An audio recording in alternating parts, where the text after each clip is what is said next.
Hello everyone, and welcome to the Fictional Vortex. So we are back with an interesting movie on what if Naruto was reincarnates as a god of angels and dragons.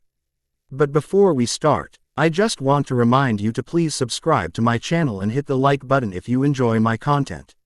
Let's start the story. A long time ago, Naruto Uzumaki Namikaze has done it all.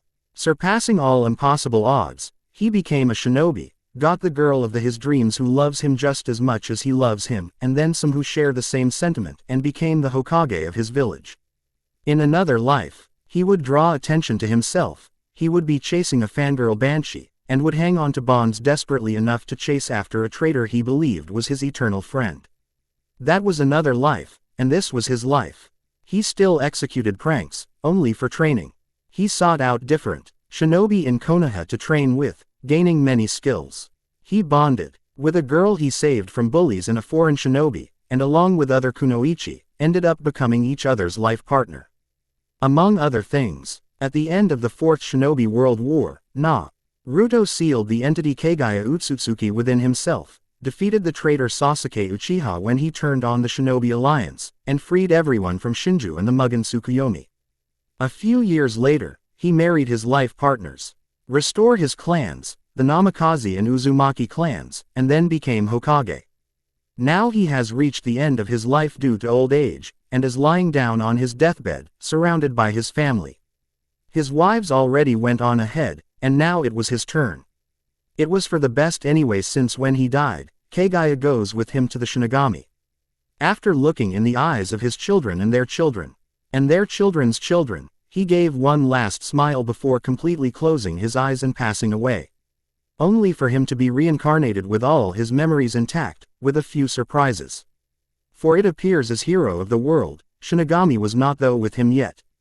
Opening theme. Kinden no Resistance, Forbidden Resistance by Nana Mizuki. Empire of Mitsurugi, centuries later. As the elder twins of the Mitsurugi siblings watched, along with their parents, their three youngest siblings riding on horses and laughing together, they never thought or realized the upcoming events that would alter their destinies, and change the world. Jerking awake, Naruto opened his eyes and yawned as his ship touched down upon a private helipad Empire of Mitsurugi. He's 21 years old, and still has his spiky blonde hair and blue eyes. As the back door opened, he cleaned his eyes and adjusted the tie on his suit as one of the members of his personal security known as his Choden bodyguards came up to him. Who was a young woman with spiky bright red hair, blue eyes, and a busty and athletic figure. We have arrived, Naruto-sama. Where to? For now, Colin. Home. I miss my little sisters Angelise and Sylvia. And my little brother, Julio. Naruto responded as he and the 6 female members of his guard stepped out of the ship and headed towards the Humvee waiting for them. Naruto was reborn into the world as Naruto Asuka Mitsurugi, first prince of the Mitsurugi Empire, in a utopia generated through mana, the ability to use technology like magic for feats much as moving objects and creating energy barriers. The light of mana, or simply mana, was discovered when the human race reached the limits of its evolution. Its founding made it possible to share informati on with the majority of humans by accessing the integrated system and generate energy for technology. The people deepened their mutual understanding of one another by leading each other to overcome problems such as war and discrimination. Actually doing what the Sage of 6 Paths failed to do with chakra, connecting everyone. As a result, a utopia was born out of its power, causing inequality and poverty to be non-existent. But with every utopia, it has a price, and a dark one at that, which is why Naruto opted not to compete for the line of the throne due to not wanting to run a hypocritical society. Opting to do something much more different. What about your mother and father? I know how you feel about them, but, started a young woman with light green hair, golden eyes, and a slender figure. I think less of my father than I do my mother and leave it at that, Naruto stated flatly as they got in the Humvee, with his getting in the passenger's seat. How are our troops on the ground? We have some moving, said as she checked her tablet. Looks like we have some clashing with authorities after they identified a Norma, who is actually a baby, might I add. Change of destination then. We'll see to this matter personally, so get ready to kick some ass if need be. Take us there on the triple, Ayano. Naruto ordered, turning to the driver who has medium short black hair, brown eyes, and a similar figure to Colin's own. Roger that. She complied and sped the Humvee away. I hope the baby won't be treated roughly, mumbled a reddish-brown-haired young woman with green eyes and a slender build, Sake. You don't think that, Shoko? This is the empire of Mitsurugi you're talking about, countered her teammate Sake, a dark blue-haired young woman with a ponytail, purple eyes, and a figure similar to Shoko's. Even though we have Flash Whirlpool privatized world peace with an agreement with the royal families that's well known, the authorities will still try to have their way with Normas before we or the troops can get to them. What Sake was talking about was that Naruto invested his royal allowance, bought a formerly corrupt and dying conglomerate, and in a span of a few years, turned it into something great. Flash Whirlpool Enterprises, the Wayne Enterprises and Stark Industries of the world, located on the surviving island of Uzushio that was turned into a prison for these Norma, until Naruto brought and took control of it from the kingdom of Rosenbloom. Akira, who's the commanding officer of our troops currently on the scene? Naruto requested, with the sixth member of the elite guard looking it up on her tablet, who has red hair, purple eyes, and a slender figure as well. The former mercenary turned Miss Troublesome herself, Otonashi Kuruko. Akira informed him. The one with the tonfa blades. Oh, bloody hell, Naruto groaned, pinching the bridge of his nose. We're about 3 miles away. Akira added, and it appears that your siblings are on the scene. We can still make it before any blood can be spilled. Sake piped up. Ayano. Ignoring the lights and step on it, will ya? Naruto ordered, with Ayano complying as she slammed down the accelerator. When Naruto grew up in his new land and time, he was amazed and curious about how mana replaced chakra. While it was practically the same, mana could do more. However, he became disenchanted by the wonders of mana thanks to the people. He guessed that there were those people that couldn't use mana, but was horrified to discover that they were treated like the pariah. Like a Jinchuriki to be precise. The reason? It's not just because they can't use mana. They can disrupt its usage, which in the empires and kingdoms' eyes, makes them a threat to their very society and way of life. They are labeled as Norma, and are treated like crap just for existing. Normas have no basic human rights, and generally the entire population is conditioned to hate and fear them and treat them as subhumans. Having no qualms about gleefully beating them to a pulp and feeling justified in it, and have zero sympathy for Normas. And it sickened and disgusted Naruto to no end, causing ignore his duties in the Mitsurugi Empire. But there was another reason why he did what he did, and it was that reason that Naruto was forming a plan to free everyone from the darkness this magical utopia has brought and bring peace. He'll be stepping on a lot of toes, but it no less than what they deserve from the former hero of the world from centuries past. At the scene, 19-year-old Busuke, eyed with an eye patch former mercenary and former policewoman turned member of Flash Whirlpool's strike force Otonashi Kuruko and her squad were having a Mexican standoff of sorts with a baby and her mother in the middle. While she was usually easily excited, enthusiastic, klutzy, bubbly, and a semi-airhead, she gradually shifted into her well-known and scary as all hell dark and violent persona when the local enforcement were making things difficult when they were retrieving a baby Norma named Sarah. Kuruko and her squad were trying to resolve their conflict with them peacefully, but the enforcement gleefully took advantage and crossed the line when they attempted to put baby Sarah into a glass container, causing the special forces to drop out attempts of peaceful resolution. And if Kuruko taking her famed signature tonfa blades out were any indication, things were about to get real bloody if someone doesn't stop her and her squad. Well, stop her especially. You guys seem to They've forgotten that we of Flash Whirlpool has a monopoly on Norma. Last time I asked, release baby Sarah to us. Now, Kuruko stated as she readied her black tonfa blade threateningly and looked to unleash pain. We don't have to listen to a Flash Whirlpool stooge like you. An officer countered as his subordinate placed the baby girl in a glass canister. Bastards. One of Kuruko's teammates, a busty brunette named Tifa Lockhart, snarled before Kuruko charged. Kuruko was about to hit the officer with the dull side of her tonfa blade until she was forced to stop when a certain individual stepped in her path. This certain individual has long blonde hair, red eyes, fair skin, a medium-large bust, and wearing formal yet no doubt expensive shoulderless white, blue, and gold dress.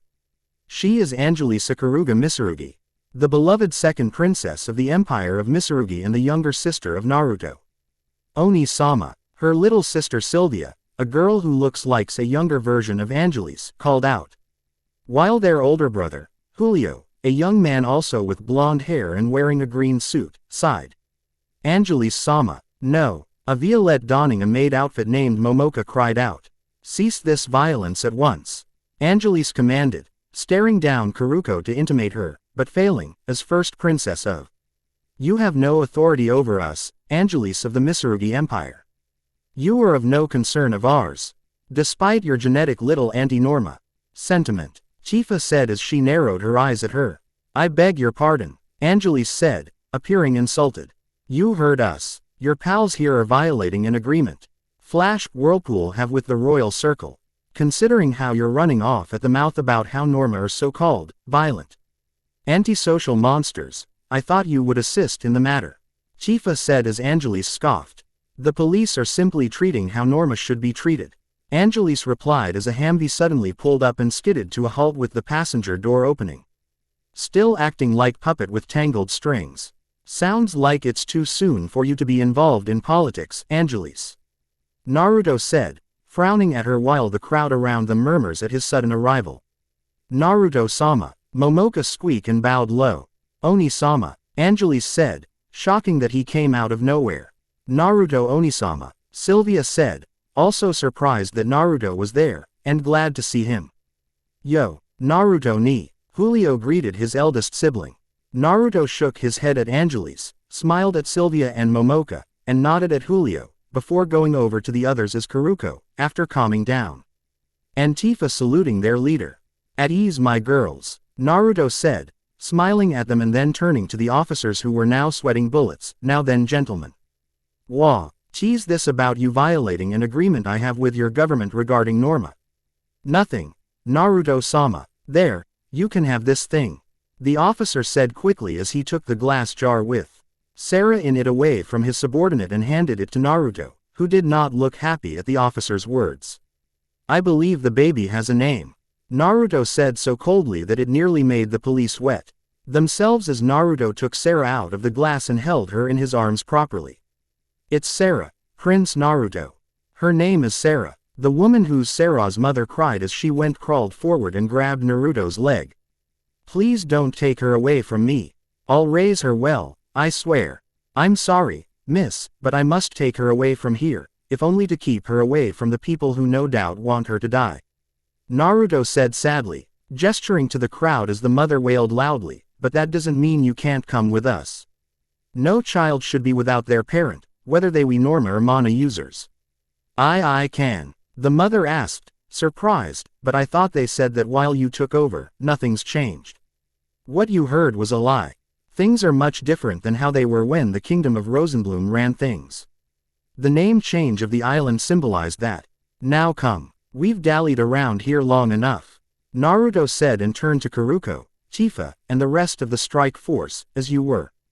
Yes, sir. They saluted. The strike force got in their vehicles at the same time Naruto escorted the mother and baby Sarah into the Humvee, where the girls inside made room. Naruto Oni-sama, wait, Angelise called out, as Naruto was about to get into the Humvee himself. What is it, Angelise? Naruto asked as he opened the passenger door, clearly not to the mood to deal with her. Things will change for the better, so you won't have to do this anymore. Soon, I will lead the change in exterminating all Norma, so the world should become even more beautiful. Angelise said brightly, holding his hand, but was shocked when he jerked his hand away, glaring at her, Oni-sama. And you wonder why I don't get along with you or others who are anti-Norma. You wanna know why? Because you're all puppets, tangled in strings, and that beautiful world you want. It won't be so beautiful when the path leading to it is filled with the corpses of humans. Naruto stated as he got in the Humvee, if that's what you want, then a conflict between us is inevitable. But because you're my sister, I can only hope you can see the light before it's too late. Tell our father I will see him tonight. See ya Angelise, Sylvia, Julio. With that parting shot, Naruto entered the Humvee and slammed the door shut, with the vehicle speed off back a nearby underground safe house to secure Sarah and her mother for transport. As everyone looked on, I worry about Naruto Onisama. He around those Norma all the time, Sylvia said with worry as Angelise and Momoka got back in the royal car that took off. Don't worry, there's one thing our elder brother has proven, that there's nothing he can't handle. Julio assured them with a smile. You're right, and it won't stop me from freeing him from those mutants, Angelise declared with conviction, while not noticing the sad look on Momoka's face. Mitsurugi Castle, nighttime. It is good to see you, my son. You know our people fear the worse when you're surrounded with Norma on the island. It goes to show how you don't believe in me, too-san. Naruto was walking down the hall with his father and ruler of the empire of Mitsurugi, Jiraiya Mitsurugi. He has brown hair unlike the rest of his family, and is wearing royal robes, of course. I do, but lately I had time to think about a lot of things, like Norma for instance. Do you think it true that they're violent and antisocial? Where's this coming from? It's you and the other royals at the round table who convinced everyone of that fact. But to answer your question, no. They're not just plain violent and antisocial. They're humans with various emotions, just like you and me. If they are antisocial and violent, don't you think they'd be more resisting when my employees take them in? Naruto pointed out, I have read the reports, and haven't found that to be the case. Nevertheless, things are going to start moving soon, and since you'll be caught in the crossfire, but I know you'll pull through, Jiraiya said as they entered the throne room where the mother of his children, Sophia Ikaruga Mitsurugi, who looks like an older Angelise with blonde hair, but regal and beautiful, was waiting. Chu-san, Naruto asked as Jiraiya held him back, what are you? When the time comes, if something happens to me, I need you to take care of the others, especially Angelise. Jiraiya told him, making Naruto frown in confusion, you're the only one I can count on, Naruto, my son. Naruto was silent for a moment before nodding, wondering what was going on. That's my son, Jiraiya said with pride as Sophia came over to them. Hey Ka-san, Naruto greeted and hugged her. Naruto, my son, Sophia greeted back as she hugged him close. So, tomorrow's the big day, wherein Angelise is baptized and thrown into the world of my least favorite subject, politics. Naruto said as his parents nodded, still doesn't cease my worries about her. I still sense a degree of naivete from her. It's trial by fire, one I know she'll succeed in. Jiraiya said where Sophia looked around. Where's your other sister? Sophia wondered, with Naruto grimacing. She's be arriving tomorrow in time for the ceremony. Don't fret, Naruto assured them and looked to the side. It'll just be a hi and bye for her, because of her little argument with Angelise about Norma. Quote, well then, shall we go to dinner? I'm sure your siblings will be arriving shortly. Jiraiya said, with Naruto grimacing once more before smiling, with Sophia noticing. Sure, why not, should be fun, like tomorrow, Naruto aid while thinking the last passed in his mind. Oh, he has no idea. No idea at all. Flash Whirlpool Safe House, a while later. So how was dinner? Chifa asked as Naruto entered the compound. Good, bad, and everyone in between. I'm getting sick and tired of trying to convince my darling little sisters that a bunch of Norma aren't holding me hostage. Julio, I'm starting to sense something from him that I don't like. As for mom and dad, same as usual, Naruto replied as he planted himself in a chair. How are newest members doing? Excuse Tifa-san, I.O. The mother cried as Naruto respectfully looked away. Sorry Naruto-sama. I didn't know you were there. He's just arrived, Midori-san.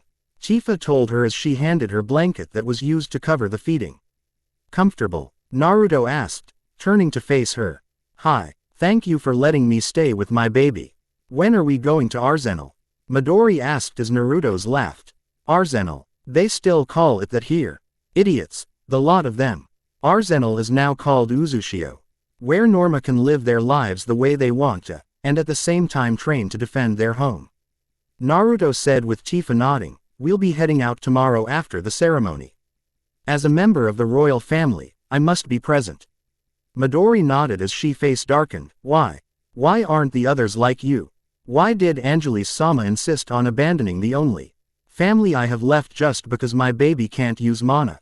Because like I said, they're all puppets of course, and because they believe that since Norma disrupts mana, it threatens their way of life, which is pathetic. Sure, mana did a good thing, eliminating wars and such, but the cost of being prejudiced to Norma isn't worth it. That and the mana users became complacent, using mana for everything instead of their own two hands at times. And that's why they're weak. Naruto replied as mana appears on his hand before he dispelled it with a shattering effect. After what happened today, I don't want to be one of those mana users that are what you say weak. I want to be strong enough so no one can take my child away. Midori said with Naruto and Tifa smiling at that. Then Uzushio's the place for you. Unknown location. The next day. Excuse me, ma'am, what is it? I've been testing this new program we've built and found something weird. It's been tested already and it works. What's the problem? I don't know if there's a glitch in the system, but it's detecting a Norma inside the Mitsurugi castle aside from the director's guards. Really now? Can you pinpoint her location? The system's almost done with it. Wait, this can't be right. What is it? The sensors show that the Norma is on the stage where the baptism ritual is taking place. That is weird. I'll contact the director. Turn the TV on to the baptism ceremony. Yes, ma'am. TV switches on, trying to use the baptism ritual to make a monster a part of the royal family. Are you made? My adorable Sylvia, and my beloved subjects. I will show you the truth. Angelise is a Norma. To cover up the truth and have a Norma in politics is a theft of the state. A grave betrayal of the people. How cool. Do we allow such a monster to tarnish the empire of Mitsurugi? But at last, Angelise's baptism ritual will reveal everything to the people. Quote, oh my god, everyone, give all the assistance required to the director from here, and prepare for some new arrivals. Mitsurugi Empire. The first prince of the empire of Mitsurugi was pissed. No, more than pissed, if there was a word for it. As the implicate, Ions flood this mind as he saw his father Jirai arrested and taken away with Momoka seeing to a fainted Sylvia. There was only one thing he needed to do. They needed to secure both Angelise and their mother Sophia. As Naruto turned to the girls beside him who looked just like him, only female. The first princess of the now soon-to-be defunct empire of Mitsurugi, Naruko Ikuruga Mitsurugi. Shish. A few inches shorter than Naruto with the same blonde hair that long and tied in pigtails, blue eyes, whisker marks on her cheeks, and wearing a long blue and green royal corset dress. When she was born alongside Naruto, Naruto knew that it was Shinigami's way of screwing with him. Nevertheless, she's pretty much him in every way, except female. Naruko, go get the Quinjets. I'm going after Ka-san and Angelise. Already summoning one. Good thing I brought 4 Quinjets with me. 4. Then send one to the safe house and tell everyone to evacuate to Uzusho Stat. You heard my brother felt, now go. Yes, ma'am. Quote, Naruto and Naruko then nodded to each other and sped their separate ways, with Naruko heading to the landing pad where her personal Quinjet was as Naruto jumped onto the stage. Stop right there. Naruto hit the ground as bullets flew over him, and activated a mana barrier around himself as he got up and glared at Julio at the same time he was surrounded by the guards and security. And where do you think you're going, dear Nisama? Julio asked acidly. I think it's obvious, fool, so why ask? Naruto countered as his eye flitted from Julio to his red and gold-clad silver-haired, golden-eyed confident Riza Rundog, who pointed her red-colored mana at Naruto, who never seen a different colored mama before. Other than that, I have nothing more to say to you. Before anyone could make a move, Naruto gathered chakra in his fist and punched the ground, causing it to shake and dust to spread with everyone around him trying to keep their balance and see. When it cleared, Naruto was nowhere to be found. Find him, now. If he or his whores resist, kill them. Julio ordered, and keep Sylvia close. Yes, sir. Naruto meanwhile had a tablet out that allowed him to his mother's mana trail. And opened the doors one by one. Naruto-sama, CC yelled through the comms, we're with Angelise and Sophia-sama but we're surrounded. Quote, worse, Sophia-sama's hit in the side of the neck. Colin added before screaming, she needs medical attent, stay back. Quote, damn it, I'm almost there. Keep my mother stabilized. Just hold on. The Quinjets will be there in a minute. Naruto called through the comms. Shut the hell up, Angelise. You're not helping matters, Sake snapped. Hey. Quote. Gunshots were suddenly heard over the comms, followed by Colin screaming and swearing. Gah, son of a bitch, she yelled. After intercepting a bullet vid and erected a mana shield that surrounded himself, Angelise, Sophia, CC, Colin, Ayano, Sake, Shoko, and Akira. Naruto, where the hell are you? Naruto shouted. Bullets riddled his shield, with Shoko holding Angelise back so she wouldn't accidentally touch Naruto like she did her mother, which got her a bullet in the neck. I'm here. Quote. 3 Quinjets appeared and hovered over the large crowd, with Gatling guns from their bottoms appearing and aimed at the police. All right, you stupid bakas. Lay down your weapons so we can retrieve our friends. Or you will get multiple brand new holes to breathe though. Naruto yelled through the mic as the gun barrels started spinning. The police pointed their guns at the Quinjets and opened fire. But the bullets disintegrated on the Quinjets' energy shields. Naruto retaliated by opening fire herself along with the other pilots of the Quinjets, breaking through the mana shields and wounding some of the offenders on the ground that finally got them to back off. Come on, Naruto said as he carefully picked up Sophia and guides the others towards Naruto's Quinjet when it descended and opened the back door. Get in, stop them, Julio yelled when he appeared just as everyone got in board with the Quinjet closing its door and taking off. No. Next stop, Uzushio, Naruto declared as Ayano took over the wheel and directed the other Quinjets to follow her. Ka-san, hang in there, Naruto said as he applied a healing jutsu on her. Don't stop fighting. What is going on? What kind of joke is this? Angelise cried, as she didn't believe what was happening was real, and still was not believing it. Shut up, shut up, shut up, just shut up, Naruto snapped as she began to stop her mother's bleeding. A medical team is waiting on standby when we arrived, CC reported after getting off the phone. Very good, Naruto said before looking at the unconscious Sophia. You're not dying on me, Ka-san. There's a ton of questions that needs to be answered after that happened today. Like why you hid from us that Angelise is a Norma, Naruto added as she stopped. The bleeding completely at the same time Akira finished bandaging Colin's arm. I am not a Norma, Angelise protested angrily. I am nothing like them. Walking through that mana barrier the poli CE set up while touching your mother and disrupting your mother's mana shield says. Otherwise, CC said coolly, your pride and arrogance is the cause of your mother's current condition.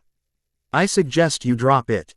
Where we're going has no place for that, Ayano added as she saw the 4th Quinjet arrive. As second princess of the Mitsurugi EMP. Won't help you at Uzusho, Angelise. Now shut up. If you annoy us any further, you will be enlisted at the Arsenal military base on Uzushio Island. Don't test me, Naruto said, his patience with Angelise deteriorating rapidly. Actually Naruto that's not such a bad idea. After all, there's the thing, Naruto said while smiling evilly. The thing, that thing, Naruto asked, as she thought Naruto would be against it. The very thing. Besides, I believe a few doses of despair should be enough to cut the strings that attach her to the hatred of Norma. Naruto offered, not losing her grin. There are no strings on me. Norma deserve their fate. They disrupt the balance of our world. Angelise said, with everyone looking at her with pity now. Our mother should have never have been hurt by something so meaningless. Well, thank you for making this easy, Naruto said smiling, before his smile morphed into a cold look and snapped his fingers. In an instant, CC and Sake had Angelise restrained with cuffs on her. What are you doing? Release me, Oni-sama, Oni-sama. Sorry Angelise, there is a saying. Keep your words soft and sweet because you may have to eat them later, Naruto remarked as Naruto added a final touch by duct taping Angelise's mouth. Thank you. My pleasure. I've been wanting to do that since she first spouted off the usual non-original anti-Norma speech. Uzushio Island, Arsenal military base. Upon entering Uzushio airspace, one of the Quinjets that's carrying Midori and Sarah separated and went to another part of the island while the now 3 Quinjets touched down on the outside landing area for transport that connect to the hangar area. After they touched down, the waiting medical team rushed forward with a gurney and IV pouches as the door opened, with Naruto coming out carrying Sophia in his arms. Good thing we got back in time before the storm hit.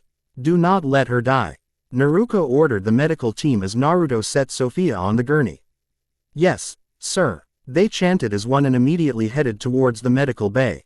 I've informed Jill and Emma about our new recruit here. Emma is complaining of course, but Jill seems interested. CC said to Naruto, who nodded and looked at Angelise, who was trying to yell through her gag. Good. You ladies know where to take her. I'll meet up with them later before her physical, Naruto said before jerking his head to the side to signal them to take Angelise away.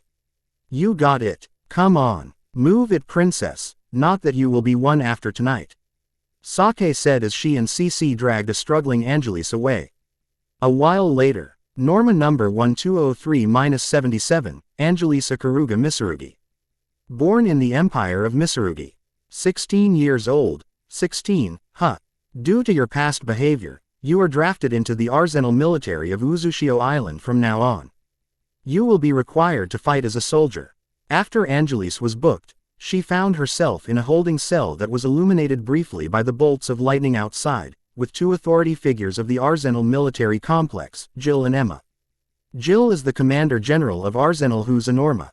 She's 29 years old with black hair, tied in a ponytail, purple eyes, and wearing the standard uniform of the Arsenal military force. There's also more to her that meets the eye. Emma Bronson is the Inspector General, who's a mana user from the Kingdom of Rosenbloom. She's 22 years old with green hair, orange eyes, and attire that shows she's from the Rosenbloom Kingdom.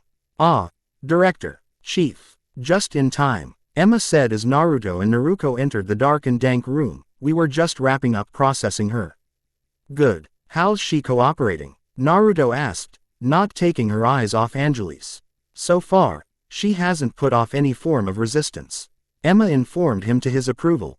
Oni-sama, Oni-sama. What is this place? What's happening to me? Mother, what happened to our mother? Angelise demanded, stepping forward but stopped when Naruto raised his hand. Let me see her. Now, please. Still think this is a joke? It isn't. This is reality. But what the hell? I'll humor you since you've barely listened to Emma here. Naruto said as Emma frowned and stepped forward herself. But Naruto-sama, she doesn't need to know. Emma, zip it. Naruto sang sweetly as more lightning struck, making the Inspector General flinch before respectfully stepping back. Thank you. Now, where was I? Naruto said, adopting a mock-thinking pose before snapping his fingers. Oh yes. You were in the Arsenal military complex on Uzushio Island, a safe haven for Norma. You, because of your anti-Norma sentiment, you, being separated from the Norma who chooses to live in peace. You're not the only who received this treatment, as problem Norma are sent here to serve in the military here. As for Ka-san, we just got word that she's going to pull though. Quote, as for you, Naruto said as she got into Angelise's face, who stepped back, well, your bout as princess ends here, and you're going to be working for a change. Here at Uzushio Island, everyone works. For now, we'll hold on to your belongings. Wait, stop it. Angelise yelled as Naruto took off her earrings and necklace and was about to take her ring when she reared back. You're doing this just to humiliate me, aren't you? You don't deserve to touch my ring. You've never been part of my family since you rather associate yourself with these Norma. How dare you disrespect T? Emma said angrily as she reached for her whip. Calm yourself, Officer Emma Bronson. Jill chided her, making her stop, while Norma must be dealt by another Norma, our director. And Chief knows what they're doing. Emma, keys, Naruto said, with Emma handing Naruto the key to Angelise's restraints. You can't blame Angelise for continuing to be in her little fantasy. Beside, weren't all Norma like her before I took over? True. Jill agreed as Naruto freed Angelise, who rubbed her sore wrists. I'm not a Norma. This is all simply a prank gone too far. The Empire of Mitsurugi will do nothing. You can thank our dear brother for that, Naruto said as he held up a certain object, making her gasp and look at her hand to find the ring. Sophia, even her is gone. How did you? Angelise asked, shocked as Naruto grinned. Guess you don't know your big siblings as well as you think you do, Angelise. I'll hold on to this for you, while you enjoy Jill and Emma's hospitality. Naruto turned and headed towards the door, with Naruto following behind. Wait, Give me back my ring. It's not yours, Angelise shouted, lunging after Naruto, but Jill stepped between them and kicked Angelise across the room. What? Never been kicked before? Naruto asked in a playful tone as Angelise coughed in pain. It's extraordinary that she made it to 16 without once using mana. Jill noted as she stood over a trembling Angelise. You never found it strange, Director? We didn't know back then until today. We were dealing with other stuff, so we didn't get any red flags when Momoka-chan used mana.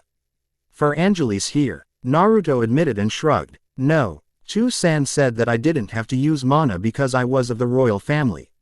Angelise explained as Jill pulled her back up to a vertical base. Give me my ring back. If you're not a Norma as you claim and this isn't one of our pranks, then, Naruto held out the palm of his head with the ring resting on it. By all means, use mana to take it back. Go ahead. Jill let Angelise go as Angelise nodded and held out her hand. Light of mana. Quote ellipsis quote. Quote ellipsis quote. Quote ellipsis quote. Quote ellipsis quote. Nothing happened. The ring didn't even budge an inch in Naruto's hand. Light of mana. Angelise cried out desperately. Quote ellipsis quote. Quote ellipsis quote. Quote ellipsis quote. Quote ellipsis quote. After 5 more seconds, still nothing, as realization kicked in for Angelise, much to her horror. Now do you see? I'm sorry to say it, but you can't use mana, Naruto said as he pocketed the ring, but to be honest, I'm glad. Now there's a chance for you to unchain yourself from the shackles of society back in the mainland. And if I have to drop you on the highway to hell that is here in this arsenal military base to do so, then so be it. Hopefully you will survive the preparation for the storm that is to come. And we pray that you have it, to make this gamble we're taking will you worth it. Naruto said as Naruto opened the door to leave. Until then, you have nothing. Neither the privileges of royalty, or any rights as a person. Jill added as she took a combat knife out and held it near a frightened Angelise's throat. Welcome to hell. Oni-sama, Oni-sama, help me, please. I'm not a Norma, Angelise cried out as the twins looked impassive. If you are not a Norma, then why couldn't you retrieve it with the mana you claim you have? You have a job now, and that's to live on, no matter what. Ka-san said that to you. Right, Naruto asked, leaving as Naruto looked back at Angelise. If you can do that, if you can survive this hell, then your eyes will be open wide enough to see and understand the nature of the real monsters that dwell in this cruel world that we live in. Fight and survive, Naruto said and left as well, closing the door behind him as the storm outside raged. You're all insane. Let's see go. I am the Empire Mitsurugi's second princess, Angelise Ikaruga Mitsurugi. Angelise screamed before the sound of a slap from heard. Number. From now on, your age. Jill said simply before cutting into her clothing. Do you really think dropping Angelise in hell will work? Naruto asked as she and Naruto exited the hallway where the holding cells are and found themselves passing the mess hall. Pain and gain. It's time that Angelise worked for a change. Besides, what kind of person like our sister doesn't know how to dress themselves? Plus, it was your idea. Since you believed that Angelise has the hidden key necessary to pilot the Vilcus. Naruto told her as Naruto laughed nervously. True, Naruto admitted as they reached the elevators. I just hope those two won't handle Angelise too roughly. At that moment, lightning struck as a loud scream of pain echoed through the base. Ouch, who knew Angelise had a pair of lungs on her? Naruto remarked, making Naruto sweat drop as he called an elevator. Naruto, go check on our new arrivals. I'll go check on our other project. Naruto said after a while with Naruto nodding as an elevator arrived. Got it, Naru-ni. She confirmed while disappearing in a quick flash of red. Now then, Naruto said as he entered the elevator that closed once he got in. Taking out a key, he inserted it into a keyhole and turned it, revealing a new button on the bottom labeled Valhalla. Punching the button for it, the elevator proceeded to head straight down. Uzushio Residual District. This place was everything you said it would be, Midori said as she looked around her and Sarah's new home that is a house. Hey, my brother's a man of his word, Naruto said brightly, and I'm a woman of my word too. Midori nodded, thank you. No problem. Don't worry, we guarantee your safety here. However, There are some things you need to know, Naruto said as she produced a large book. What is it? Midori said as she and Naruto sat down on the couch. Something that the world leaders wants hidden from the rest of the world, and what will protect you from besides the ones that are. Auntie Norma, Naruto aid as she looked the book to show to Midori, Dragons. Ending theme. Rinrei Imperious Bell by Eri Kitamura. Valhalla, Command Bridge. Hey Naruto, I was just about to call you down. I'm sorry to hear about Angelise and Sophia-san. Quote, trust me, this whole thing came out of left field. Did this new system happen to detect Angelise being a Norma? Yes. Just great. And thanks to that little test run, the system can now differentiate between Mana users and Norma. Also, I've just installed the facial recognition software and linked it to the program. Good. Now we can find them. It's been so long. Agreed. I never thought we would follow you to this new crapsack world. Oh. You found one of them. Yes. Hiding now. Yes. I'm glad I'm not the only one who reincarnated with you, Naruto. Get everything you can on her so I can make preparations to get her. I knew I could count on you, Karen-chan. Always. Just hang on. We're coming for you, Ino. Flashback. At the final stretch of the Fourth Shinobi World War, Naruto, along with his teammates Uchiha Sasuke and Haruno Sakura, defeated the rabbit goddess Otsutsuki Kagaya, the Raikudo Sennin's mother. Since she was downright unkillable, she was tightly sealed inside Naruto, with black Zetsu blown to hell from a concentrated blow of truth-seeking balls by Naruto. Afterwards, Sasuke betrayed the Shinobi Alliance and struck out against his former teammates. First by crippling Kakashi, followed by dealing Sakura a fatal blow. Ironically, Sasuke's actual Chidori attack against Sakura broke a seal placed upon her when she was a child that made her love lean towards Sasuke instead of her true crush. Sasuke attempted to kill Naruto next, but utterly failed when Naruto absorbed his Yin Sage chakra and awakened the Rin Nei Sharingan due to his rage at Sasuke's actions, and ended up killed by Naruto's Hiraishin truth-seeking massive Rasenshuriken. With Naruto using the Yang Sage chakra and the Yin Sage chakra to release everyone from the Shinju, Naruto was hailed the hero of the world, and thanks to the Clan Restoration Act in the International Shinobi Law, went on to loved, achieved his dream of becoming Hokage, and restored his mother's and father's clans.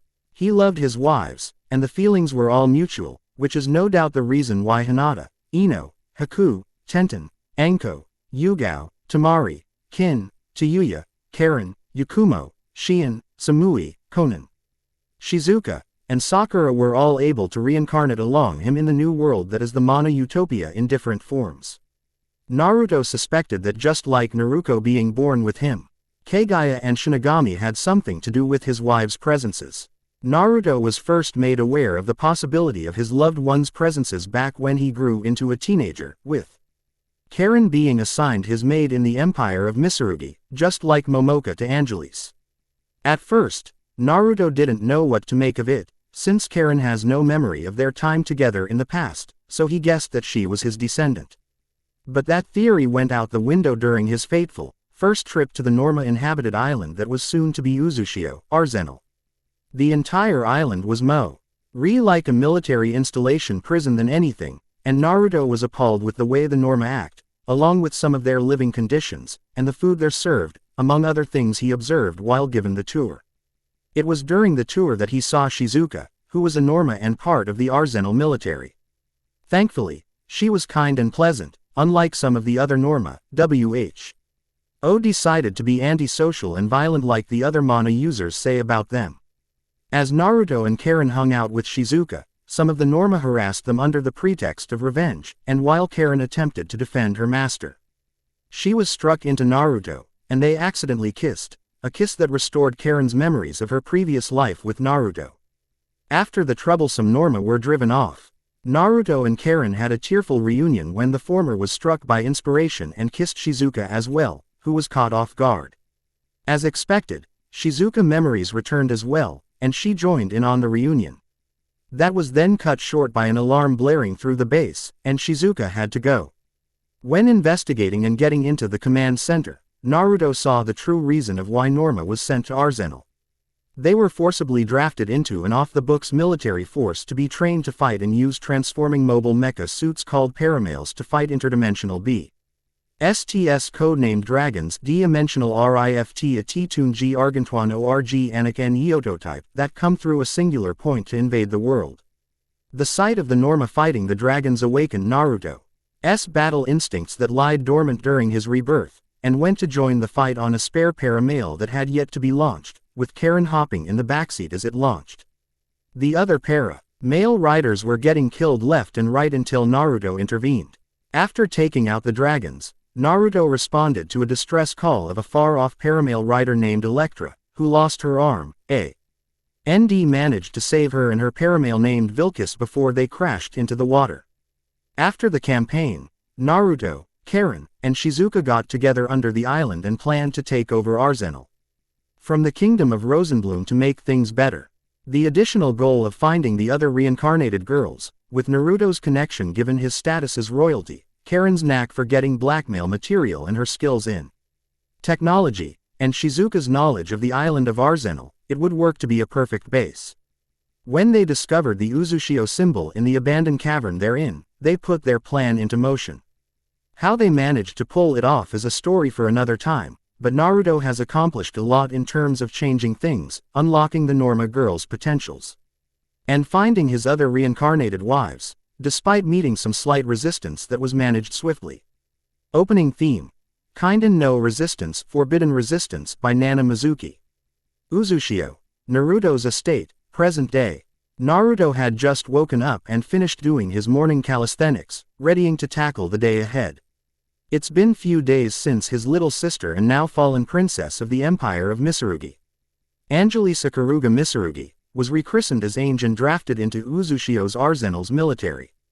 While Naruto and Naruko allowed Jill and Emma to oversee Ange's physical, the twins were pretty pissed upon seeing the state Ange was in afterwards, giving off the impression that she was raped. When confronted about it, Jill stated in her defense that Ange was resisting a lot. So unruly that her mechanical hand and arm had to go under maintenance. Despite the trauma she suffered, Ange was still her rebellious self, believing that everything was a misunderstanding and what happened was staged. Despite all the evidence to the contrary. However, her resistance showed that she had a strong will and an unwavering spirit, yet still had to be tempered.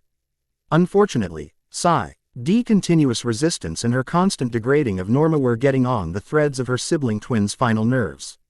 Naruto boya, come back to bed, please do, we'll make it worth your while tilde. Sorry, but if we keep continuing, we'll never get anything done. Plus, I would think that you two would get toward teaching the other younglings since you are teachers, Morgan, Eva-chan. Now upsie, Daisy. With a yank, Naruto sent the two naked girls flying and crashing onto the ground. With a few quick one-handed hand seals, Naruto doused them with cold water. Cold. Avonline Athanas. Catherine McDowell shrieked as shivers went through her body. Mo, that was mean, Naruto-kun, Morgan Ainsland whined as Eva landed on her to share body heat.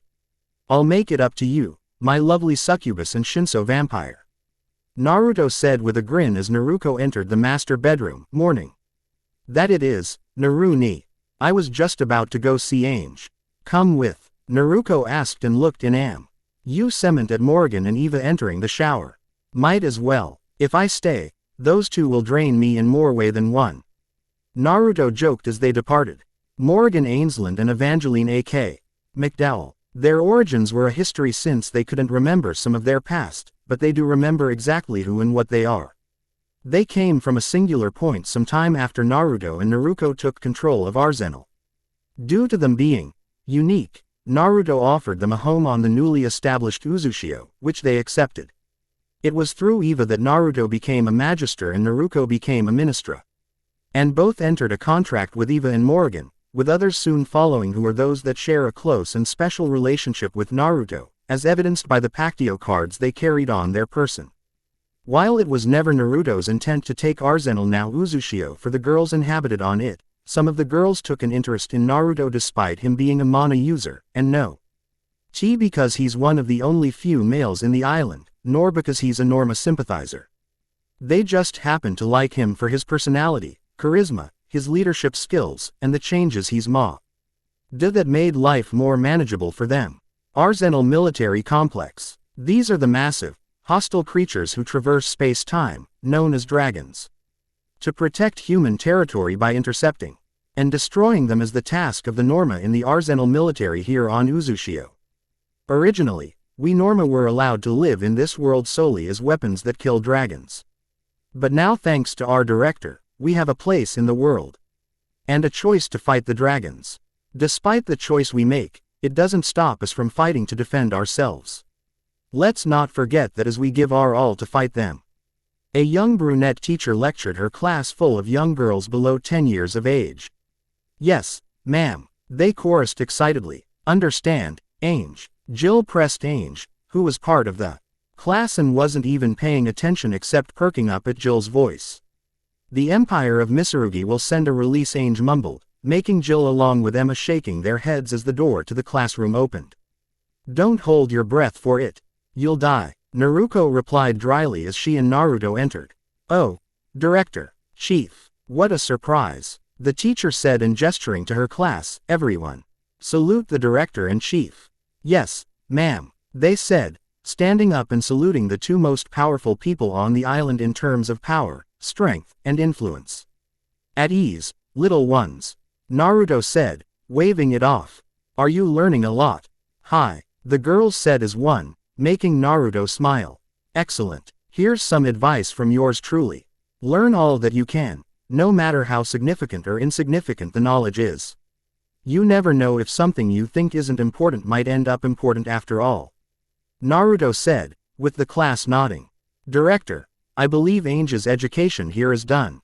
However, due to reports of her attitude these past few days, I suggest that she be assigned to the first squad. Jill spoke up, with Naruto raising an eyebrow at the suggestion. Zola's squad. She has a considerable amount of patience, but some of the other girls on the squad might not. Is my little sister's behavior that bad? Naruto asked the teacher, who grimaced and nodded, making twin-tailed blonde groan. Request granted, Jill. The first squad it is then. Inform Zola. She and her team should be in the hangar area. Naruto, contact Sake and tell her to meet us up there. Naru, to commanded as he grabbed Ange by her arm and pulled her out of the classroom. Let's go. As Naruto dragged Ange out with Naruto and Jill carrying out his orders, an audience from the hangar area watched them through the window. So, that's the princess everyone's talking about. The pure-blooded princess. She sounds sweet and delicious. You don't care as long it's somebody new, right? What? Are you jealous? You girls are so cute. Captain, take it easy with the skinship. We get complaints about how hard you massage the newcomers. Fine, I'll be careful, Deputy Chief. Quote ellipsis quote, she's an older newcomer, but be nice to her, you too. Alright. Hey Salia, time for a quiz. Who's going to die first? It's our job to teach them so they won't die. Ow, I'm gonna die. Getting along well today too, I see. Back with Naruto and Ange. Wait, Oni-sama. Ange resisted as they left the Empire. Have you heard anything from? No. Chu-san, Julio, and Sylvia are currently Mia, and the palace has been commandeered by the authorities on the order of the World Council. They're not sending any order for your release anytime soon, Naruto stated flatly. That can't be right, Ange protested, trying to jerk her hand away, but failed. Then the other kingdoms will write up petitions then and I'll send them. Like Naruto said, don't hold your breath. Naruto said in a bored tone as Naruto and Jill caught up to them. Valhalla. Karen sighed, drinking some coffee as she went over several sheets of maps and blueprints to where her reincarnated harem sister Ino was located in an effort to create a rescue operation. Ino was born a Norma outside the Empire of Mitsurugi and was caught in the worst kind of hell. There are those who capture Norma and enslave them into labor camps for their own personal use. Ino's new family, who were actually mana users, were killed, preventing her from getting kidnapped. It's been several years since then. Setting her mug down, she looked around the room she was in, eyeing her fellow harem sisters she and Naruto managed to save or retrieve so far, aside from Shizuka, who's now in charge of the residential district on the island. Who was with them in the beginning? Anko. She was born a mana user living a regular life until she and Naruto happened to bump into each other. Recognizing her from Naruto's memories, she brought a confused Anko to Naruto when he was in town in the empire of Mitsurugi at the time. One kiss later, Anko got her memories, and cue tearful reunion. On Uzushio, she's in charge of Arsenal's torture and interrogation unit. Yugao. She was born a Norma who was on the run from the authorities when it was revealed that she was a Norma. When her description got out, Naruto and Aruko took off after her and managed to retrieve her. Naruto even kissed her on the spot, allowing her get her memories, and cue another tearful reunion. On Uzushio, she's in charge of the Anbu Divisi. On that actually separate from the military and takes orders directly from Naruto and Naruko. To Yuya, she was born a Norma and was actually part of Arsenal who spent most of the time in the brig foul-mouthing off to authority. Around the time Naruto finally managed to acquire Arsenal and renamed it to Uzushio. She downright hated everyone, and always vowed to kick somebody's ass.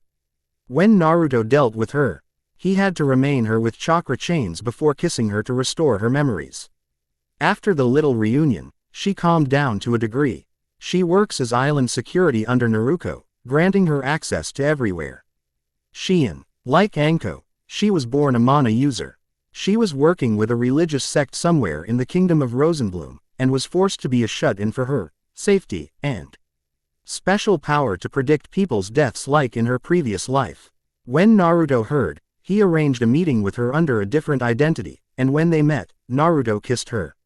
Shion got her memories, cue tearful reunion, and escaped with Naruto. She is currently the head priestess at the Uzu Shrine. Samui. She was born a Norma who was part of a small resistance full of extremists. When she tried to get out along with others, they were caught until their backup and retrievers in the form of Naruto, Naruko, and a select few others, rescued them. Afterwards, Naruto surprised a startled Samui with a kiss, restoring her memories. Their reunion wasn't fair though since Samui was, in her words, cool, but nonetheless happy to be back with Naruto. She is leader of the Hellcat unit on Uzushio, the name being an homage to her sister Yugito and her Biju, Matabi, the Nibi no Bakeneko. Konan. She was born a mana user who was recently divorced from her no-good husband who saw fit to cheat on her. She was in a bar in the empire of Mitsurugi, drowning her sorrows for marrying such a man when Naruto and Naruko came in, looking to compete against each other in a drinking contest. They saw Konan, who in a drunken state, decided to look for relief in the form of Naruto, and outright kissed him. When her memories returned, she nearly broke down, but Naruto was there for her. After riddling her ex with countless papercuts, she signed on as Naruto's advisor concerning company and political manners for Flash Whirlpool Industries. And thanks to Eva, she helped them make pactios with Naruto that restored their ninja abilities. With a few extra perks. The only ones missing were Ino of course, along with Hinata, Haku, Tenten, Tamari, Kin, Yakumo, and Sakura. And they will find them. With the new system that had facial recognition and access to very camera in the world of mana, with images of the girls entered in, it was only a matter of time. Arsenal. Salute the director, the chief, and the commander. The 9 members of the first squad saluted as Naruto, Naruko, Jill, and Ainge come up to them in the hangar just as Sake arrived. At ease, Naruto said and turned to Sake, "Did I interrupt you from anything?" "Nope. No new case, so I'm kinda bored after I hit the gym." Sake admitted while she shrugged. "Super. I'm having you observe Ainge here while she's integrated into the first squad here. Make sure things don't get too out of hand." Naruto ordered her as he received a text. "Oh wonderful. Me spending time with the infamous first squad for who knows how long, joy." Sake sighed and looked at Ainge, who wasn't looking at anyone, maiming level. "At your discretion." Naruto shrugged after reading the text and turned to the leader of the first squad. "I'll let you handle the rest, Captain Zola." "Sir." "Yes, sir. You can count on us." The busty perkmit, as Naruto, Naruko, and Jill went their separate ways, and smirked at Ainge, "Welcome to the first squad of death. I'm Captain Zola." Ainge was suddenly knocked out of her thoughts as she gasped at Zola fondling her ass and pushed her towards the others. "Deputy Chief, kindly introduce her." Zola ordered as she licked her fingers. Yes, ma'am. The blue-haired twin-tailed deputy chief responded as Ainge edged away from Zola. I'm Deputy Chief Salia. This is our assault soldier, Vivian. What's up? The short pin, K-haired girl clad in pink saluted excitedly. And Hilda, the redhead with higher twintails and clan in red just smirked at her. Rosalie is our light artillery, Salia continued, gesturing to the light brunette wearing yellow. And Chris here is, oi, aren't you going a bit too fast? Sake interrupted Salia, the princess here isn't even paying attention to. Are these all Norma? Ainge asked quietly with a small glare. Oh boy, here we go, Sake muttered as some of the member of the first squad looked insulted. Not surprising that you didn't get the memo due to your sheltered life, Ainge. It's already been established that we Norma are just humans with the ability to negate mana at the cost of not being able to use it. I'd say it's a better payoff, since mana users in your former empire are weak compared to us. You'll see what I mean soon enough, Hilda elaborated with a bloodthirsty grin with the brunette Rosalie and the silver-haired girl Chris next to her nodding in agreement. Yep, we're all Norma. Just like you, and it makes us more awesome than the mana users. Vivian told Ainge, extending a hand out to her, wanting to be friends. We'll be good friends, okay. Ainge gritted her teeth angrily. I am not. I am the empire of Mitsurugi's second princess, Angelise Karuga Mitsurugi. I am in no way a Norma. But you can't use mana, right? Vivian pointed out the obvious truth. The director-in-chief even went as far as to teach you the exercises yesterday, and you still couldn't produce mana. Sake added while laughing lightly, the test you took before your physical proved that. The light of mana just doesn't reach this far, Ainge mumbled lamely. What the hell were they teaching you at the institute? News flash. The light of mana reaches everywhere on this planet, even here. Or have you forgot the fact that your older siblings and Emma can use mana here Baka? Ainge was struck dumb. She has forgotten about that. Woman using mana. To chain to the table during her physical aka cavity search. In the state, I assured you. Just shut up before you embarrass yourself further. Sake advised her as Zola laughed. God damn it, director, your little sister's quite the crazy one. She sniggered, she's not even aware of her situation. She's defective, so the defect is being condescending. Rosalie asked snidely. Oh, ouch, what a burn. Chris cooed amusingly. You're the defect's Ainge cried out when Hilda stamped on her foot and grabbed her by shirt. Know your place, burn princess. Hilda snarled as she dug her heel into Ainge's foot. Come on girls, let's leave it there, Ursha said, trying to keep the peace. What? We need to smack the delusion out of ugly bitches like her. Hilda countered with Rosalie and Chris voicing their agreements.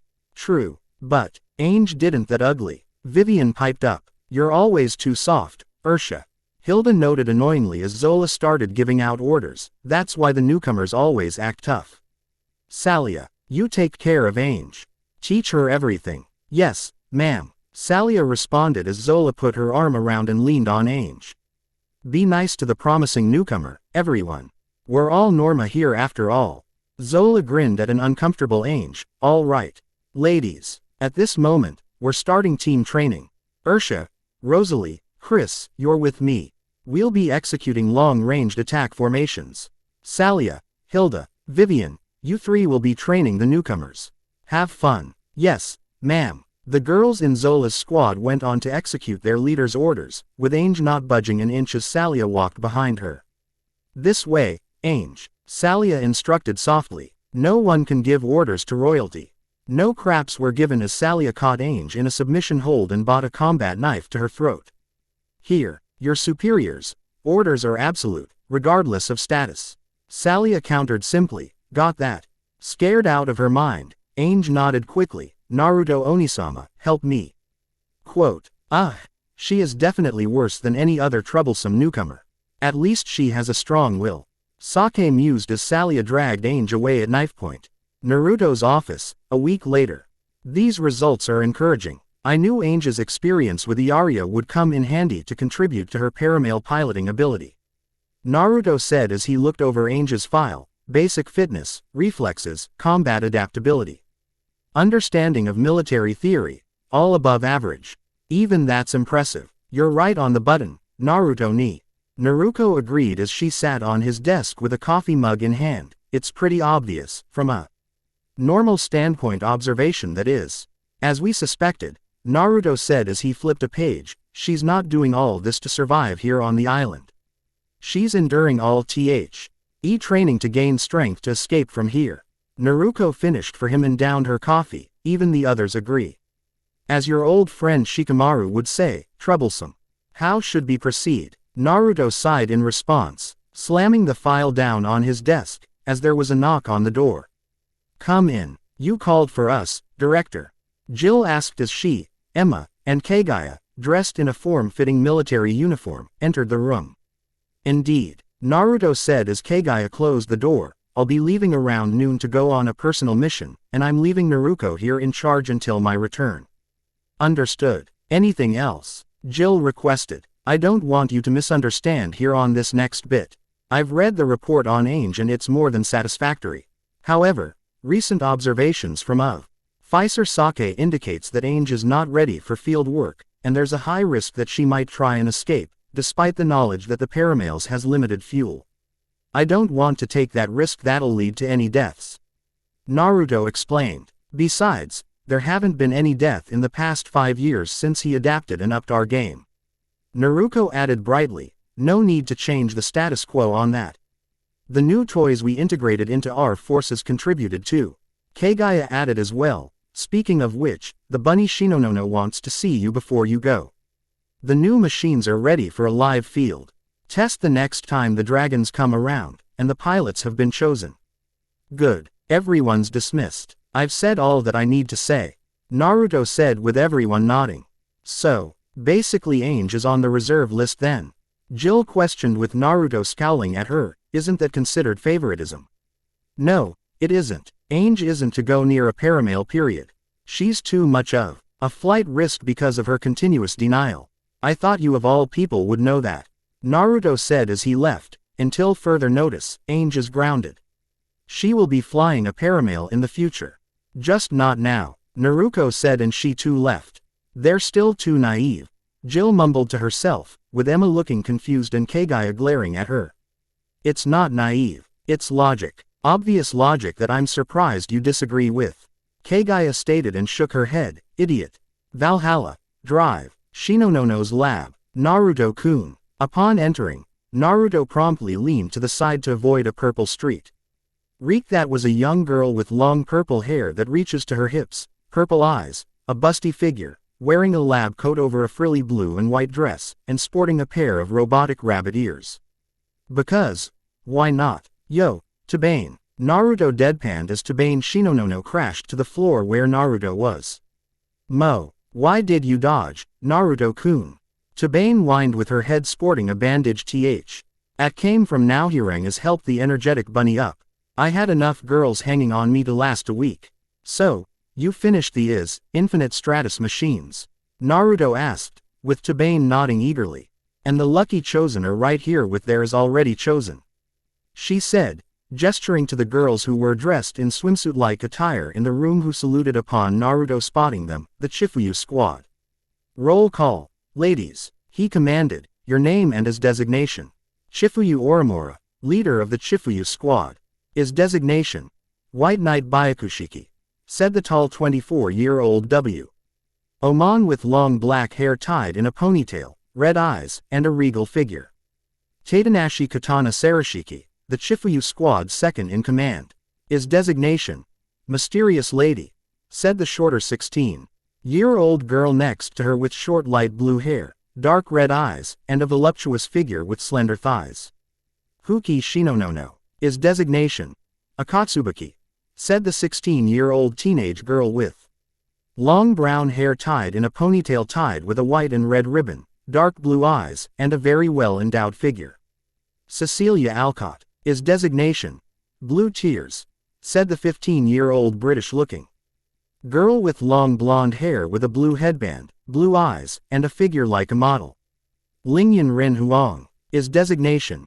Shenlong, said the fellow 15-year-old Chinese-looking girl with light brown hair in twintails tied with yellow ribbons, green eyes, and a petite figure. Charlotte Dunois. Is designation. Raphael Revive Custom 2. Said the 15-year-old French-looking girl with long blonde hair tied in a low ponytail, purple eyes, and a figure like Hookie's. Laura Bodewig. Is designation. Schwarzer region. Said the 15-year-old German-looking girl with long silver hair, a red right eye wit. HA left yellow eye covered with an eye patch, and a petite figure like Lingyans. Kanzashi Sarashiki. Is designation. Uchigane Nishiki. Said the 15-year-old girl who is Tadanashi's sister with the same light blue hair and dark red eyes. But not a voluptuous figure like hers. Excellent. I expected great things as our new as pilots girls. At ease. Naruto nodded in satisfaction, with the girls relaxing. Now. One question. Are you ready to kick ass? Are you ready to whoop candy ass? We all knew the risks when we signed up. Not because we're all Norma. Shifuyu assured the director, me and my team will be at beck and call when it comes to fighting the dragons to protect our home and the ones living here. Good to know, ladies. Naruto said grinning as Tabane clapped her hands. Hi, it's time for the final adjustments. Ladies, follow me. Tabane cheered, with the others groaned as they followed her to a different room with Tadanashi falling behind. Naruto, can I see you tonight? It's been a while. Tadanashi requested before grinning a flirtatious grin and holding up a Pactio card with her image on it with her donning hers and water surrounding her. You know you can see me whenever you want, Katana-chan. Naruto said and winked at her as he left. Tadanashi smiled as she hid her Pactio card and joined the others. Hangar Bay. Naruto hit the ignition on his paramail, and was pleased to hear it hum to life. His paramail was personally custom made by him and was a thing of beauty. With keen studying on the in and outs of paramail along with careful constructio and combination of technology and seals, he created a unique paramail that blends long-range combat, melee combat, high-speed combat, and can carry heavy artillery. Based off the currently non-funk Tianing paramail called Vilkis resting in the back of the hangar bay, Naruto called his machine, ACBX000 with its former name being Ooexia prototype, then Ooexia upon perfecting it to a degree. Be careful, Naru-ni, and bring Ino-chan back safely. I can't wait to meet her. Naruko said, with Naruto grinning and nodding in response. I will. If all goes well, I should be back with her by tonight. It also gives me the chance to test that cloaking device that'll keep me hidden from prying eyes and from radar. Naruto commented, wish me luck. Ooexia, now launching. Naruto jumped back as the Ooexia took off in flight mode and waved, musing, you won't need luck since you have the devil's luck. Sake-chan, what do you have for me? Aside from the usual hazing to break Ainge, which isn't news of course, but CC. And Colin found something of interest that you should know and the director should know. Sake reported as Naruto watched Naruto disappear into the horizon. We should take this somewhere private then. Gallia Empire, late afternoon. Holy shit, it really exists. The rumored last Norma labor facility right here in Gallia. Naruto growled as he viewed the seemingly empty building that's home to an illegal dump in the sub-level basements. This place could use a few TNTs when Naruto and her chosen team takes this place down. Shaking his head, Naruto used his ninja skills to infiltrate the place, which was pretty easy as he entered from the rooftop. From what he knows, the place has low security since the Norma inside wouldn't think of rebelling due to the cruel conditioning placed on them. Despite the fact that they could negate any mana targeting them. Using a holographic version of the blueprints Karen made, Naruto made this way down the stairwell and into a hidden elevator shaft that led to the sub-basements. According to the schematics, Ino should be in cell block C. A couple floors down. Here. Naruto muttered as he jammed a kunai into the wall where the targeted floor is. He forced the doors open and slipped through them as they closed again. From here, he activated the prototype active camo, rendering himself invisible, and made his eye down the dark hallways that were barely lit up. Mentally gagging, Naruto made a note to himself for Naruto to get here tomorrow post-haste to rescue the Norma from these disgusting conditions. As he passed by the cells containing enslaved Norma, Naruto threw something into them that'll help them tomorrow when Naruto comes calling, and upon reaching the end, he finally found Ino. She was chained and battered as all hell. with her platinum blonde hair and her green eyes completely void of life. Her clothing was torn so that it showed scars littering her once beautiful skin that was caked with grime and dirt. Her appearance further enforced the need to shut this place down, as Naruto used Kamui, something Shinigami got from Uchiha Obito and gave to Naruto, to slip through the bars. The stunt did not go unnoticed, as Ino looked up as Naruto reappeared via deactivating his active camo. "Who are you? Are you an angel?" she asked weakly as Naruto bent down to her level. "As a matter of fact, yes, as well as your savior." He leaned in close to her, much to her curiosity, "and your husband, Ino-chan." Before Ino could respond, Naruto deeply kissed her, much to her surprise, but was Una. To dwell on it as memories from a past life flooded her mind, body, heart, soul, and being. Her past life as a kunoichi who was once a fangirl pining for an emo until events led her to her true love in the form of a blonde Uzumaki. From there, she became strong under him and become his lover along with her, and then they married, had children, and lived a happy life as shinobi and family until their time in the world has passed. And now there they are, reincarnated into a new world, a world in desperate need of a maelstrom engulfing it, as they put up, with Naruto seeing the life in Ino's eyes again. The same eyes he's so familiar with. "Naruto-kun," Ino gasped, seeing him smile and familiar smile. "In the flesh. Welcome to the new world, Ino-chan," Naruto said as he freed her from the chains. "Yeah, a bad one. I still have the memories of my former self before you've awakened me. Everything's crazy, and gotten worse since our time," Ino commented as Naruto supported her. "Tell me about it. I'm getting you out of here, and then I'm having someone come here with a team to free the rest," Naruto told her with Ino nodding. "But right now, of here. How do you find me?" Questioned before feeling the familiar effect of the Kamui Jutsu. "Karen-chan," Naruto answered simply, to Ino's delight that she wasn't the only of Naruto's wives who was reincarnated alongside them. As Naruto teleported them to his ride, "Uzushio, Arsenal, what's wrong Hilda-chan? Finished already? Please Zola-sama, let me rest a little." "Pathetic. At your current pace, you won't even have the stamina to last one round with the director. Where are you going? You can rest easy. As for me, I'm not satisfied, yet." Arsenal Command Center. Ange, what is this?" Naruto groaned. As she flipped through a stack of papers Ange handed her. "You should know, Naruto Onisama.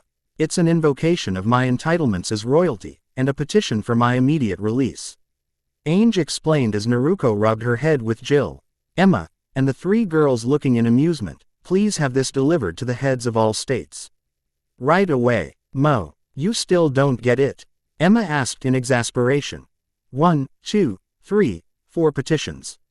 All handwritten," Naruto said in mock impression without the slightest care in her voice as she slapped the papers onto the table. "Not bad. Only one question. Those new clothes you bought from Jasmine Mall, because they look good on you instead of Naomi's old ragged clothes. I was tired of wearing a dead Norma's clothes," Ange whispered before speaking normally. "As for those, on the contrary Ange-chan, Naomi-chan is still alive in a comatose state, but that's besides the point. I didn't think you would seriously pull this, but what the hell? I'll amuse you," Naruto replied loudly as the door opened. "Geez, what an absolute pain you are. Drinking again, Zola-chan. You really need to stop." Naruto deadpanned as Zola came in with a red robe tea. Hat showed much of her cleavage and drinking from a flask. "It helps me think. And I believe your little sister's head is extremely thick, and everything goes in one ear and out the other while detouring her brain," Zola commented as she walked up to them. "She has been poorly educated," Jill told her simply. "I wonder whose fault that is, Jill." Zola. Naruto sneered at them. "You both were responsible after all." "I apologize, Chief," Zola saluted, with Naruto nodding in understanding. "It's not my fault she didn't listen to the teachers." Jill shrugged, making Naruto scowl at her as Zola eyed Ange up and down, who was looking uncomfortable under her gaze. You'll do quite nicely," Zola declared as she grabbed Ange's wrist in a vice grip. "May I borrow that lovely room of yours, Chief?" "Go ahead. I may not be sleeping in it tonight," Naruto said and threw the keys to her room to her fellow blonde. Have fun. Don't lose them, or it's your ass. You mean it's my fine ass. Zola corrected her teasingly as she dragged Ainge away. Wait, let go of me, Naruto Onisama. Ainge wailed as she and Zola disappeared. Don't worry, Ainge, I'll send those petitions like you wanted. Naruto called after her and laughed. That was cruel, Jill noted as Emma and the others' sweat dropped and Naruto stood up. This is Arsenal after all. A little slice of hell for troublesome Norma to be reformed to quell their bitchness. Naruto recited as she left, for our future plans, it'll only hinder us. She thought to herself as she made her way to the residential district. Naruto's estate, Naruto's room. Ainge found herself thrown into her older sister's room as Zola closed and locked the door before throwing the keys to the side. Naruto's room was a hybrid of normal and elegant. There as a large king-sized bed with 4 pillars and a curtain above it. There was a vanity mirror, a closet full of clothes for various occasions, a night table with a light next to the bed, and a normal-size window. The carpet was blood crimson with the wall rose red with various designs. Ainge noted it was nothing like Naruto's own Spartan room back in the palace before she was roughly thrown onto the middle of Naruto's bed. After setting what appeared to be a card on the night table, Zola crawled onto the bed and advanced on Ainge, who wasn't quick enough to escape as she caught and dragged back by her ankle. You won't last another second here on Uzushio, or in the field, if you don't accept your situation. Zola stated coolly as she pinned Ainge to the bed and straddled her waist. I am returning to the Empire. Ainge yelled defiantly as she tried to struggle, but Zola slapped her, causing her to stop as she leaned in close. Zola licked Ainge's lip and traveled down to the cape of her neck, kissing it while unzipping her front. Ainge gritted her teeth, trying to ignore the strange sensations she was feeling. She managed to get her arm free and slapped the hell out of Zola, who reared back in surprise. Ainge panted until she looked to the side of the bed and saw an eye, a cybernetic eye at that, bouncing until it stopped. A horrible feeling swept over Ainge with Zola laughing as she faced Ainge. With her right eye socket showing. Atta girl, Ainge, you got fire. That's how a Norma, a warrior of Uzushio, has to be. Zola praised the fallen princess and liking her more and more. I am not like you defects. I am not a Norma, and I am no warrior. Ainge protested as Zola picked up her eye.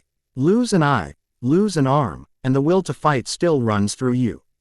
Zola recited, lick, king the back of the eye and resetting it back into her eye socket. It's not just as Norma, but as warriors of Uzushio. My, slapping me got you excited. That's not it. Zola licked Ainge's neck and whispered into her ear. This brings back memories. You were sick of it, too, weren't you? Of that hypocritical, shallow world. Equality for all, then why are we Norma treated like the pariah? And betrayed by those calling themselves our family out of fear of having their mana negated. Truly pathetic, don't you agree? Liar. Zola said simply as she used her body to pin Ainge down and slipped her hand into her skirt. Oh my. Please, stop. Ainge whined as Zola withdrew her hand and hit a pressure point on her to cease her resistance. Short Ainge axed Zola citrus. Ainge would have closed her legs if she had been able to, but couldn't as Zola spread them apart, allowing her to see her glistening and dripping womanhood along with her swollen clit. And worse, Ainge was getting excited despite the look of disbelief on her face that was red with humiliation. Let me clean it up for you. Submitted yet? Zola asked teasingly, with Ainge spitting in her face as a response. Good. I'd hate it, for you lasted only 5 minutes like I did with Naruto-chan. Ainge was horrified. What did you do to Onisama? Nothing. She's the one had her way with me after she was drunk. The best pleasure a BL.E time of my life that I will treasure forever. Zola replied as she sighed pleasurably, before pressing the same pressure point on Ainge that allowed her to move again. Ainge wanted to bolt, but it was taking her willpower not to touch her. Speaking of which, your taste is similar to hers when she made me eat her out, like this. Ah tilde. Ainge cried out almost cutely with her cheeks tinted red as S. He grabbed onto Zola's wrist with both hands. If I didn't know any better, I'd say you have the hots for the director, your own brother no less. Zola guessed as she leaned in close to Ainge's face. You're wrong, Ainge said loudly. And a little too quickly as she sat up nearly headbutting Zola, within her blush was increasing. I'm never wrong. You can thank your sister for that. She had teachers that taught us all well. I'm not judging you for your incestuous crush on your brother. In fact, I find it hot. Zola smirked as she held a panting Angel's chin up, who was reaching her peak, and I very much look forward to a threesome between us and Naruto-kun, but you have a lot of work to do. But for now, I rather get you off to sat my hunger. Now be a good little Norma and sound sexy for me please. And sound sexy she did, as Angel's wail of pleasure reverberated through her sister's room as she cleaved a light that she nearly came as well. And no more. Angel moaned as she collapsed backfirst onto the bed, please. Yuri's citrus end, causing Zola's mood to sour real quick as she got off of Angel. Angel watched as Zola disappeared, and was quite glad she was gone while crushing the feeling of disappointment. Putting back on her clothes the best her could, she followed after her. Residual district. Naruto was entertaining the young Norma in the activity building when her phone rang. At the same time the alarms was heard at Arsenal. Naruto here. Is it the dragons? Yes, it's the dragons, Naruto-chan. And I'm on my way. Karen said from the elevator. I'll be right there. Naruto hung the phone up and flashed a smile at the children. Gotta go. We'll continue building Legos some other time. Bye, Chief. They chanted as Naruto disappeared via Horizon. Arsenal Command Center. How long until the singularity point opens? Karen asked the communication operators as she entered. 10 minutes. More than enough time for the girls to sortie, reported the first girl, Olivier, with green hair. Distance. Karen requested as it was checked. A mile out, reported the second girl, Hikaru, with red hair. Good. Sortie the first squad, Karen commanded. They're already in the hangar and ready to launch, reported the third girl, Pamela, with dirty blonde hair as Naruto came in. Have the Chifuyu squad back them up. They'll be launching from Valhalla directly. Naruto instructed. Yes, ma'am. Another night in dragon slaying. Like clockwork. Karen mused as they saw the Zola squadron launching, and can you please stop smoking in here? She directed it at Jill, W. Ho ignored her until Naruto yanked it out of her mouth and crushed it in her hands. You're no fun, she mumbled as she got up. Where are you going? All commanding officers must be here when an enemy engages Uzushio. It's too early to get dementia. Naruto stated. Just a quick little errand to run 0 inches. Jill started before there was a beeping sound. What's going on? Naruto asked, with one of the girls looking nervous. We got a deserter in the Zola squadron. They just broke formation and heading outside the combat zone. Pamela said while scared at Naruto's reaction. Are you fucking kidding me right now? Who? Naruto demanded as Karen hovered over the monitor and looking shocked. Are you kidding me indeed, Naruto? And it looks like 2 more are following her aside from Salia who has her weapon set to stun. Karen commented and looked at Naruto, then frowned when she saw a certain someone trying to sneak away, only to bump into a scowling Kagaya. Who's following the deserter? And who is the deserter that started this? Coco Reeve and Miranda Campbell, with the original deserter being. Karen adjusted her glasses and spoke one syllable. Angel. The end. I hope you enjoyed this episode. Remember to subscribe and like this video. See you in the next video.